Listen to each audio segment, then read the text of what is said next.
You've probably heard these 5 pieces of shooting advice 1,000 times. But what if I told you most players are actually hurting their shot by following them? Well, in today's video, we're going to break down the truth behind the most common and most misunderstood shooting tips so you guys can stop wasting reps and start to finally shoot the way you're supposed to. So the first phrase that we're going to go over, you have probably heard every single time you stepped into the gym from your parents, coaches, that random cousin that you have that came and watched you play that one random time, and that's use your legs. So the first thing that I think about when I hear this being yelled from the stands is, does that person know when they're supposed to use their legs and why they're supposed to use their legs? Now let's dive into when we're supposed to use our legs. A lot of people's first answer to this question, when you're supposed to use your legs, is just simply, oh, you're supposed to use it when you jump into your jump shot.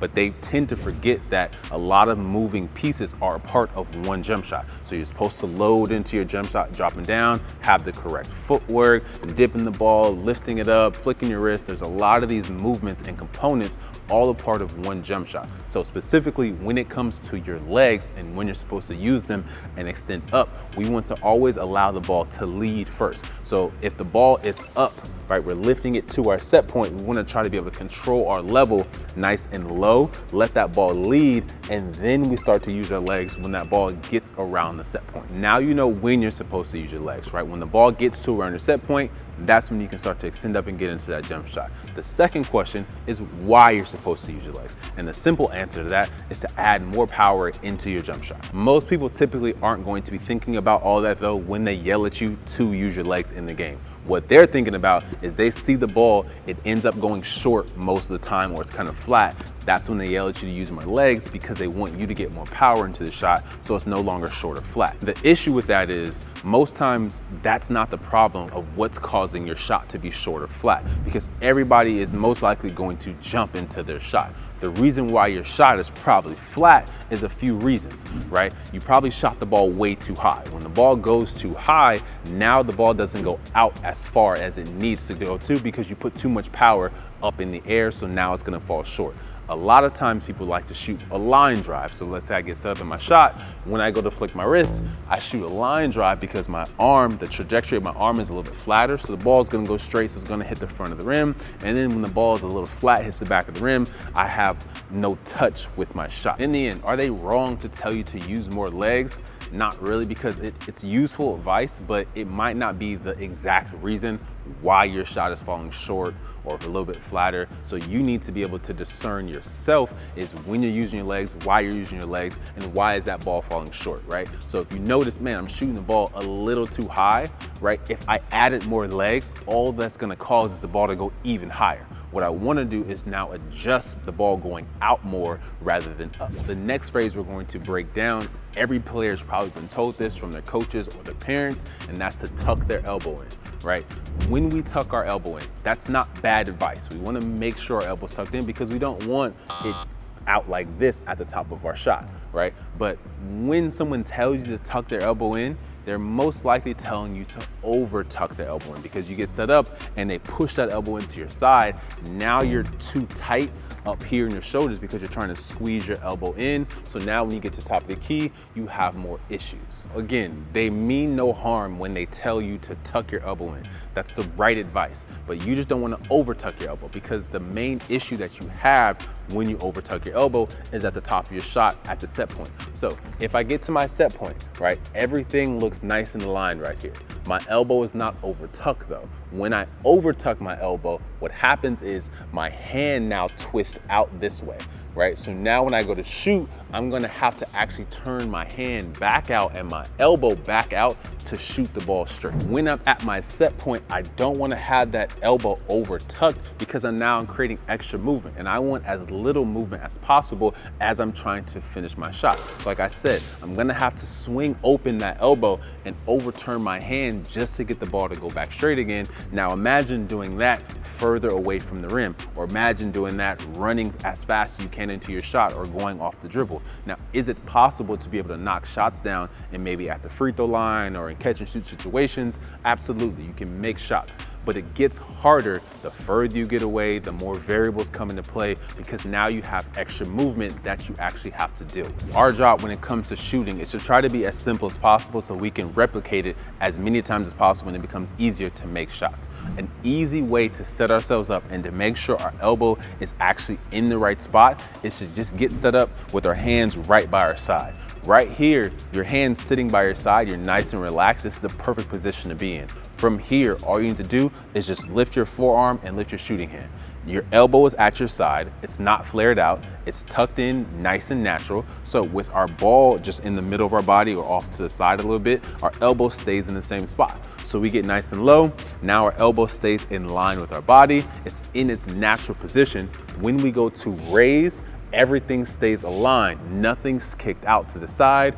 Everything's in the right position. When I go to flick my wrist, nothing has to kick out to the side. Everything just falls through over top of each other, and now you can just flick right towards the rim. Another small issue tends to happen when someone tells you to tuck your elbow is you guys get nice and low, and oftentimes you guys will push your elbows away from your body. Because someone told you to tuck your elbows at your side and they really want you to over tuck, it's uncomfortable because you're running into your body. So what you'll do is to be able to tuck it, you'll push your elbows further away from you so you can actually get your elbows in.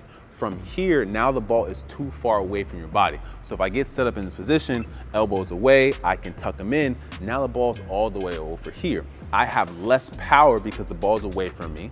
Now I have to bring the ball back to get to my set point, and we don't want to have to pull the ball back to go forward. We just want to be able to push up. So if I'm nice and low, elbows by my side, ball closer to my body, now I can push up and then goes towards the rim. That follows that natural path that we want to have the ball go through. When the ball's further away from us, we got to pull the ball back and then go towards the rim, and that's too much things going on at the same time. Are they wrong to tell you to try to tuck your elbow?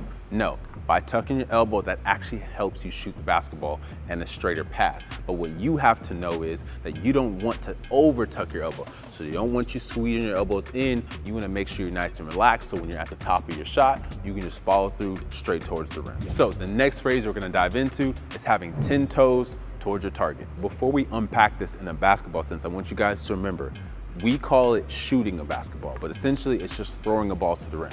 So when we think about other sports that have throwing actions in them, like baseball, football, archery, maybe even throwing darts, we don't require any of those people to align their toes towards their target. Specifically for those actions, we typically tell those people to align their shoulders towards the target. So like I said, when it comes to basketball, it's essentially just throwing the ball to the rim, but we call it shooting. So when we go into our shooting motion, we want our dominant side more closer to the target to create that proper alignment. Typically when we go 10 toes to the rim, both shoulders are here. What kind of happens is when we go into our shooting motion, now our right side or our left side starts to shift closer to the rim depending on what hand we are. So if I'm left-handed and I try to be 10 toes to the rim and I shoot, what tends to happen is that left side comes closer to the rim as I release. So I'm twisting, trying to create more power to get that left side closer to the rim. We can avoid that just by starting off in a slight tilt, just like this. So I don't want you guys to be literally facing to the side. That's too much, that's unnecessary. But just a slight tilt to the side will allow that dominant side to get closer to the rim. It's not necessary for you to have the tilt. If you want to be 10 toes to the rim, that's fine, it's not a huge deal, but you have to make sure that you don't have any extra twist into your shot to throw you off balance. You just have to know what's best for you, and how you can determine that is if you are a middle of the line shooter or more off the dominant side hip. So if you like to pick the ball up in the middle of your body, typically most players are gonna do this. Picking the ball up in the middle of your body, you're naturally going to want to have a little bit more of a turn to you if you pick up the ball more towards the dominant side of your hip. So like I said, I'm a lefty, I'm going to pick the ball more on that left side. I want everything facing that target, so now everything can be stacked and I can just follow through. Fourth phrase that we are breaking down is follow through, or even hold your follow through. Now, when you hear one or two of those, hold your follow through or just follow through while shooting, I want you guys to think finish your shot. So if we can go to another sport, baseball, to kind of give you guys another analogy, if I want to throw a baseball forward, I would never just push the ball open and leave my hands open like this, right? That's not going to give me any real power on the ball. The ball's going to go out and die. It's also not going to give me any real direction or I want the ball to do, right? I'm just tossing it out. Now the ball can go in any which direction that the ball wants to or how it comes off my hand. I want to make sure I hold my follow through. Same thing with basketball. When I go to flick my wrist for my follow through and I want to hold it, I want to make sure the ball is going where I want to place it and it's doing what I want it to do. When it comes to your follow through, a lot of people make the mistake of just going straight up in the air, right? That lets me know that ball is most likely going to go more up than out. We want both of those things to happen at the same time, up and out, right? The rim is 10 feet in the air, so the ball has to go up in the air, has to have that good arc. But also sometimes they're shooting 15 feet from the hoop, sometimes 30 feet from the hoop. So the ball has to cover that distance, it has to go out. So if we just go straight up, now we're not really getting that ball to cover that distance, so it has to be up and out. A good measure is to have your elbow right above your eyebrow. So as you go to release the ball, your arm is in a good position of both up and out at the same time. And you want to make sure you finish a shot by flicking your wrist and having the ball come off your fingertips last. When you have the strong wrist flick or a solid wrist flick or a firm wrist flick, whatever you want to call it, that makes sure the ball goes straight and it's going in the direction that you want it to go to. If you kind of just let your hand hang or it's kind of just pointing towards the rim, now like we said before, that ball can kind of go in any which direction that we want. We want to make sure it goes into the right direction, which is straight. So again, when someone tells you to make sure you have a good follow through or to hold your follow through, these are the things I want you guys to be able to process through to make sure you have the correct adjustments through your shots and not just trying to blindly follow a broad statement of hold your follow through. The last phrase we are diving into is to dip the basketball. Now with this phrase, a lot of people are going to be pro dip or anti dip. So some of them are going to be telling you to dip the basketball or some people are going to tell you not to dip the basketball. All the dip is when you catch the basketball, you dip the ball down to your starting position and then you lift into your shot. So thinking about like triple threat, when you catch it, you're getting to this position and then you're raising into your shot. Some people are going to tell you not do it because it slows your shot down. Some people are going to tell you to do it because it adds rhythm and power. I'm here to tell you all the great shooters dip the basketball and don't dip the basketball because it's within context. You guys need to be able to do both. If you catch the ball and on your catch somebody's in your face and you don't have room to dip the basketball and then be able to get up, yeah, sure, you need to be able to catch it, keep the ball high, and then get into your shot. But if you're wide open and you catch it, you can dip the ball down and then get into your shot. Some of the fastest shooters in the world with the quickest release, Steph Curry, dips the basketball. So it is okay to dip, but remember, it has to happen within context. Sometimes you're not going to be able to. If you catch it, you're in triple threat, somebody's all up under you, you're not going to be able to swing the ball because they're going to steal it. What you do, catch the ball, be in triple threat, keep it nice and high, and then be able to raise into your shot from a high position. You need to be able to do both. What are the benefits of dipping? Benefits of dipping, it adds power and rhythm into your shot. So when you catch the basketball, drop the ball down, raise into it, you're adding power into your shot. Think about any other power movement that we have in sports. There's most likely going to be a counter movement into that action, right? So think about throwing a baseball, throwing a football. I want to load back to throw forward, right? But with basketball, our target is 10 feet in the air. So we want to drop down to then go up.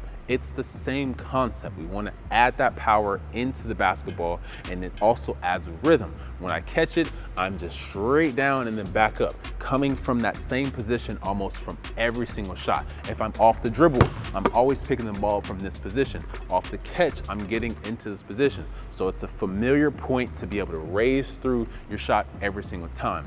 If I'm always trying to shoot from a higher position, now when I catch the ball, I'm constantly firing from a different position and never from a familiar point. That's harder to repeat every single time. Now, the benefits of not dipping, it gives you an extra tool to be able to get your shot off, right? So like we said, we have the ball, let's say someone's really crowding our airspace, we don't have to bring the ball into them where their hands are at so now they can steal it. I can keep the ball nice and high. Now where they smack at the ball, the ref can clearly see it, might be a foul. I can keep the ball nice and high. then I can just shoot from this position. If somebody passes me the basketball and it's a terrible pass and they pass it too high, but that person is still closing out and it's closing my airspace, I don't once again have to bring the ball down and mess with them. I can just catch it and then get right into my shot from here. Now, that is a harder shot to be able to accomplish, so I would not advise a beginner or somebody working on their jump shot to be trying to work on that in a real game situation, right? You guys should be focusing on just the fundamentals, and then once you get better and they're really closing out at you, trying to run you off the line, and you are that elite shooter, then we can start to work on those catch-eye, keep-eye shots. So there are benefits to both, but remember, it's within context. You don't necessarily have to be one or the other. Now you know, if someone ever comes up to you and tells you you should never dip the basketball, or vice versa, if someone comes up to tell you you should always dip the basketball, now you kind of know how to filter that information through your brain and apply it to your game.